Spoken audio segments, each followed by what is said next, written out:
नमस्कार। मैं डॉक्टर सुनीता मीना, राजकीय कला महाविद्यालय अलवर से। हमारा एमए फाइनल का पेपर डिप्लोमेसी का चल रहा था।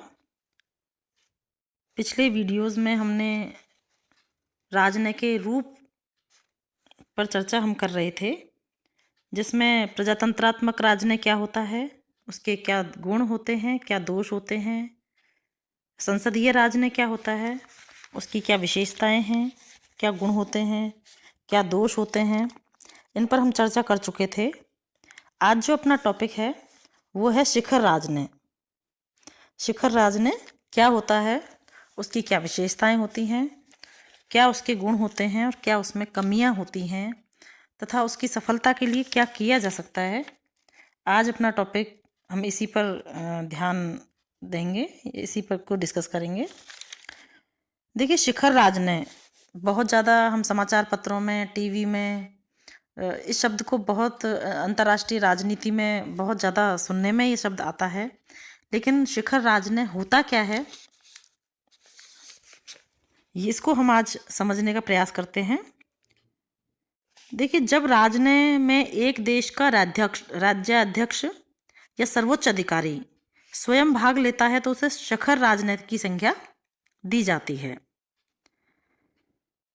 एल्मर फ्लिस के अनुसार शिखर राजनय की व्याख्या व्यापक रूप में राज्य के प्रमुख अथवा सरकारी स्तर के अध्यक्ष द्वारा विदेश नीति एवं अंतर्राष्ट्रीय संबंधों के निर्धारण एवं प्रकाशन के रूप में की जाती है। तो स्पष्ट है कि शिखर राजनय का अर्थ है राज्य के अध्यक्ष या सरकार के अध्यक्ष से, मतलब शिखर है ना। मंत्रालय स्तर के विदेश संबंधों को उपशिखर की संज्ञा दी जाती है। ऐतिहासिक दृष्टि से यह कहा जा सकता है कि राजतंत्र के समय स्वयं राजा ही देश के आंतरिक और बाह्य प्रशासन के लिए उत्तरदायी होता था। देखिए, प्राचीन समय में राजतंत्रात्मक जो टाइम था, शासन व्यवस्था थी, उसमें राजा ही सर्वोच्च होता था, शिखर पर होता था, या राजा ही सर्वोच्च अधिकारी होता था। तो सारे संधि, समझौते या संबंध जो हैं दूसरे राज्य के साथ राजा ही किया करता था। तो आंतरिक प्रशासन और बाहरी प्रशासन के लिए उत्तरदायी भी वही होता था। लेकिन प्रजातंत्र का विकास होने के साथ साथ अब स्थिति जो है वो बदल गई है। हाल ही में शिखर राजनय के रूप में पुरानी परंपरा के नए संदर्भ में स्वयं को पुनः प्रतिष्ठित कर लिया है, और राजनय का जो स्वरूप आज सर्वाधिक प्रचलित है वो शिखर राजनय ही है। जब दो अथवा अधिक देशों के राष्ट्राध्यक्षों की मुलाकात होती है तो उनकी आपसी वार्ता के उपरांत प्राय संयुक्त विज्ञप्ति प्रकाशित की जाती है, जिसमें आपसी संबंधों और अंतर्राष्ट्रीय राजनीति के विभिन्न मुद्दों के प्रति आम सहमति के दृष्टिकोण की झलक होती है, और जिन मुद्दों पर असहमति होती है उनके हल की संभावनाओं की आशा भी व्यक्त की जाती है, और उन्हें प्राय उभारा नहीं जाता। देखिए, द्वितीय विश्व युद्ध के बाद संयुक्त राज्य अमेरिका के राष्ट्रपतियों और सोवियत संघ के नेताओं के बीच अनेक शिखर सम्मेलन आयोजित होते रहे हैं। इससे विश्व समस्याओं के समाधान में सहायता मिली है।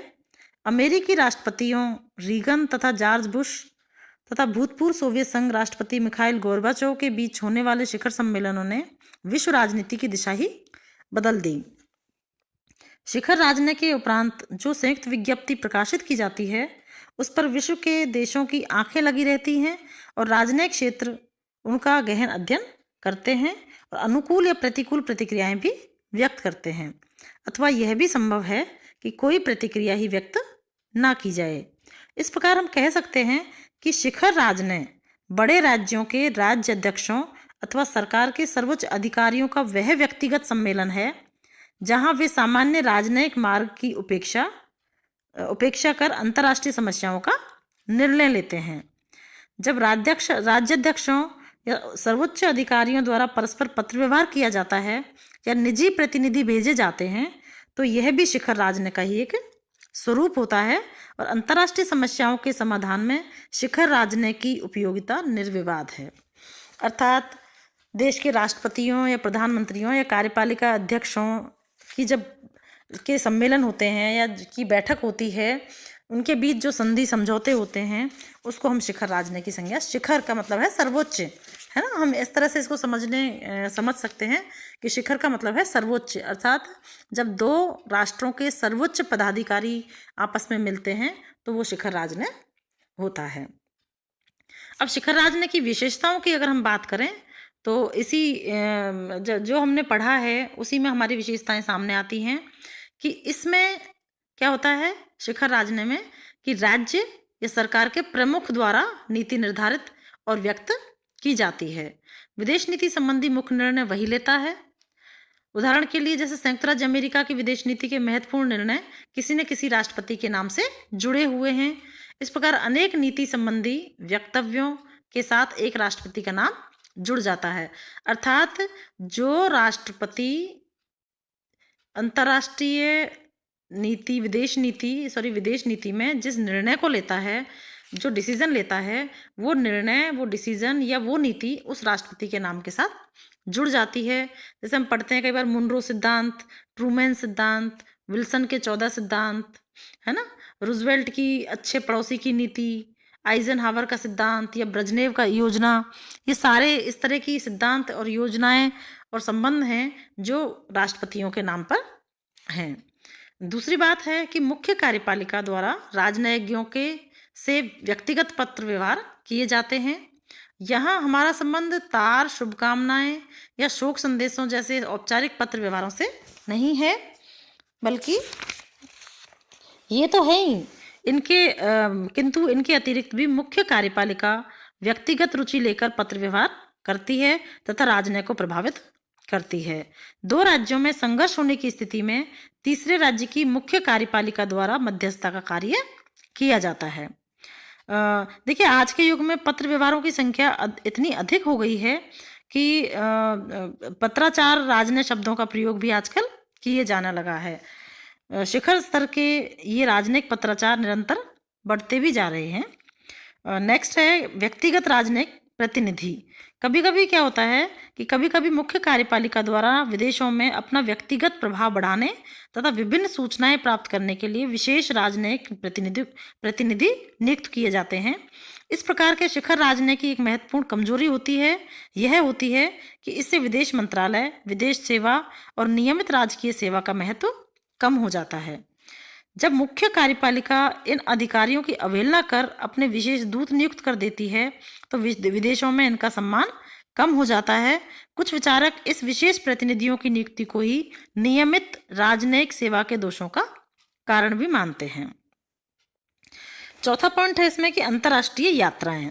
शिखर राजनय के अंतर्गत राज्य के मुख्य कार्यपालिका विदेशों की औपचारिक, अनौपचारिक यात्राएं एवं अन्य विशेष यात्राएं भी करती है। ये आज के राजनय का आवश्यक अंग बन गई है। इन यात्राओं द्वारा विदेशों से व्यक्तिगत संपर्क बढ़ाए जाते हैं तथा जनमत को प्रभावित किया जाता है। जिस रूप में विदेशी मेहमानों का स्वागत एवं आदर सत्कार किया जाता है, इससे अंतर्राष्ट्रीय संबंध पर्याप्त प्रभावित होते हैं। एक देश का जनजीवन विदेशी आगंतुक से प्रभावित होता है तथा स्वयं आगंतुक को भी प्रभावित करता है। इस प्रकार अंतर्राष्ट्रीय यात्राओं से विदेश संबंधों का रूप निर्धारित होता है। इसी प्रकार इसी संदर्भ में नेक्स्ट पॉइंट है शिखर सम्मेलन। मुख्य कार्यपालिका के व्यक्तिगत राजनय का एक विकसित रूप शिखर सम्मेलन भी है। द्वितीय विश्व युद्ध के बाद से दो या अधिक राज्यों या सरकारों के अध्यक्षों का एकत्रित होना एक साधारण बात हो गई थी। अंतर्राष्ट्रीय समस्याओं के समाधान तथा विश्व शांति की स्थापना के लिए अनेक सम्मेलन आयोजित किए जाते हैं जिसमें राज्यों की मुख्य कार्यपालिकाएं भाग लेती हैं। अर्थात अगर इसी बात को हम शॉर्ट में कहें कि जब दो राष्ट्रों के राष्ट्र अध्यक्ष किसी बैठक में भाग लेते हैं तो उसको शिखर सम्मेलन कहा जाता है।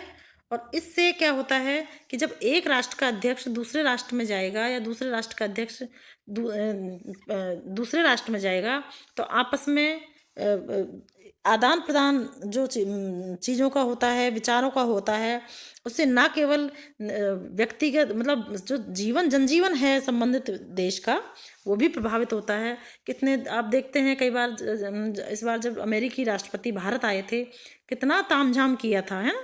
पूरी सड़कें सुधारी गई थी, पूरा मार्केट को सिस्टमेटिक किया गया था, स्लम्स को हटा दिया गया था। तो कितनी चीज़ों को प्रभावित किया था इस चीज़ ने। और इसी से क्या होता है कि जब शिखर सम्मेलन होते हैं तो उसमें क्या है कि दो देशों की जो संबंध हैं वो और सुदृढ़ होते हैं, संबंध अच्छे होते हैं, और एक अच्छी नीतियाँ जो हैं वो दो देशों की सामने आती हैं।